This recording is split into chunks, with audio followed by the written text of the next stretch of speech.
வணக்கம்ப்பா.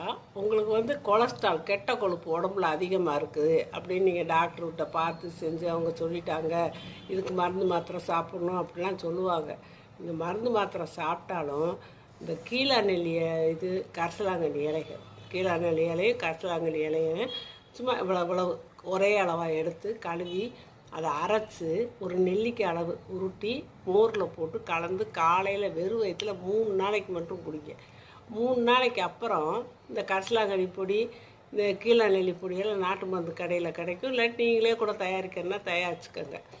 அப்படி தயாரித்து நீங்கள் ஒன்றா கலந்து வச்சுக்கிட்டு டெய்லி அரை ஸ்பூன் எடுத்து மோரில் கலந்து ஒரு 3 மாதத்துக்கு குடிச்சிட்டு வாங்க. உங்களுக்கு கெட்ட கொலஸ்ட்ரால்லாம் குறையும்.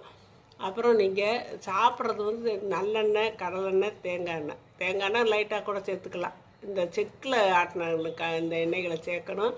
அப்புறம் இந்த பொரிச்ச எண்ணெய்களை திரும்ப திரும்ப சேர்க்காம இப்படி கொஞ்சம் உடற்பயிற்சி, சுடுதண்ணி இந்த மாதிரி குடிச்சிக்கிட்டு இருந்தீங்கன்னா உங்களுக்கு இந்த கொலஸ்ட்ராலே அந்த பிரச்சனையே சரியாக போயிடும். நீங்கள் கூடயே இந்த டாக்டர் மருந்தையும் நீங்கள் எடுத்துக்கோங்க.